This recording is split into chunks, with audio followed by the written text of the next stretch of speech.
성모님들 반갑습니다. 오늘도 말씀을 사모하며 이 자리 가운데 나오신 한 분 한 분이 참 귀합니다. 요즘 역대기를 읽으며 조금 분량이 많지요. 포기하지 말고 함께 통독을 이어나가시길 응원합니다. 또 목회자분들이 매일 올려주시는 메일의 묵상을 들으시면 조금 더 수월하지 않을까 합니다. 오늘 우리가 읽을 통독의 부분은 역대상 22장부터 27장까지로 총 5장입니다. 먼저 22장에서는 다윗이 성전 건축을 준비하는 과정이 나타납니다. 성전 건축 부분은 역대기의 큰 주제 가운데 매우 중요한 역할을 가지고 있죠. 다윗은 본인이 성전을 짓고 싶어 했습니다. 그러나 하나님께서는 다윗이 아니라 솔로몬을 통해 성전을 짓길 원하셨고, 다윗은 이에 따라 성전을 건축을 위한 준비를 하는 데에만 힘을 쏟게 되죠. 22장을 지나 23장부터는 다윗이 제사장들과 레위 사람을 비롯한 이스라엘의 지도자들을 모으고 크게 네 부분의 역할로 나누어 각 사람들에게 일을 맡기는데요. 첫째는 여호와의 성전을 살피는 일, 둘째는 관원과 재판관의 일, 셋째는 성전 문지기의 일, 넷째는 찬송하는 일로 나눕니다. 23장부터는 나타나는 많은 내용들은 일을 맡은 사람들의 이름이나 그들의 숫자, 세워지는 방식 등의 내용이 상세하게 기록되어지고 있습니다. 이렇게 성전 준비를 위한 움직임들을 쭉 읽으면 우리가 발견할 수 있는 교훈을 두 가지로 정리해 보려고 하는데요. 먼저는 하나님 나라는 함께 지어져 간다는 것입니다. 성전 건축이라는 하나의 목적을 향해 나아가는데 이를 위해 필요한 각 역할들을 정확히 나누시고 각 사람들에게 서로 다른 일들을 맡기시며 그 질서 속에서 함께 성전을 지어간다는 것이죠. 그 하나님께서는 여전히 오늘의 교회 또한 세우시고 만들어 가시는 것 같습니다. 각 역할을 주시고 그 역할을 감당하게 하시죠. 어떤 이는 가르치는 자로, 또 어떤 이는 찬양하는 자로, 어떤 이는 섬기는 자로 여러 역할들을 주시는 것 같습니다. 여기서 중요한 것은 그 역할이 무엇이든 결국 우리는 모두 하나님 나라라는 일치된 곳을 향해 함께 걸어가고 있다는 것입니다. 여러분, 누군가와 함께 한다는 것은 참 쉽지 않습니다. 특히 나와 잘 맞지 않는 사람과 공동체로 지낸다는 것은 제게도 참 어려운 일입니다.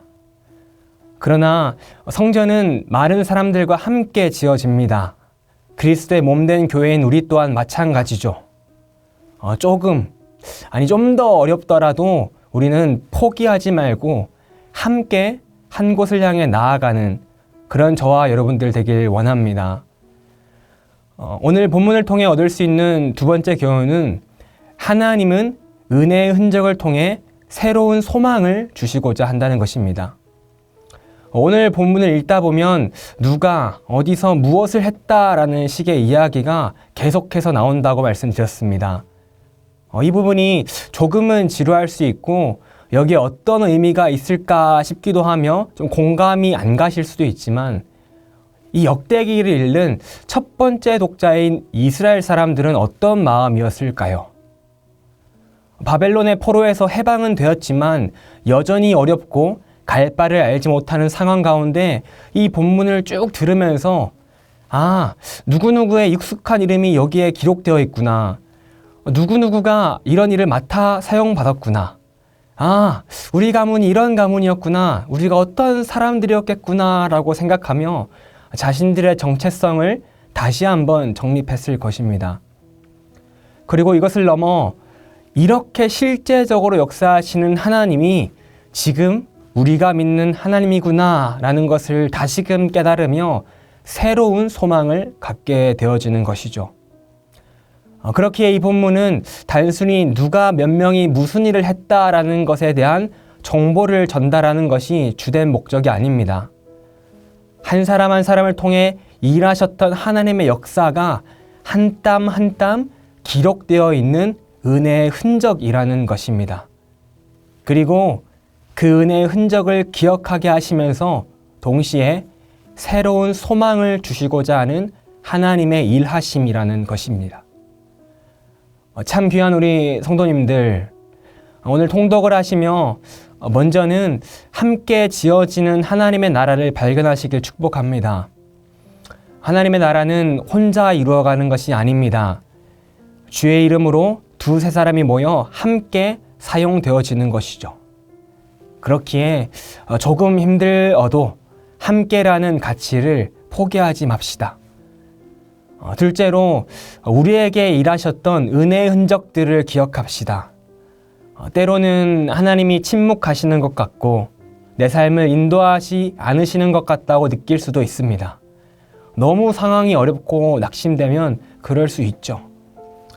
그러나 잠깐의 어두움에 묻혀 낙심하고 계신다면 우리에게 행하셨었던 그 선명한 간섭들을 다시 기억해 봅시다.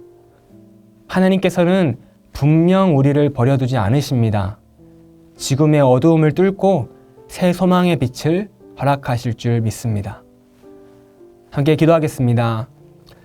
주님, 어떻게 살아가는 것이 하나님이 기뻐하시는 것인지 분별할 수 있도록 지혜를 허락해 주십시오. 그리고 이미 내 삶에 행하셨던 은혜의 흔적들을 기억하며 힘겨운 오른을 살아내길 원합니다. 함께하여 주십시오.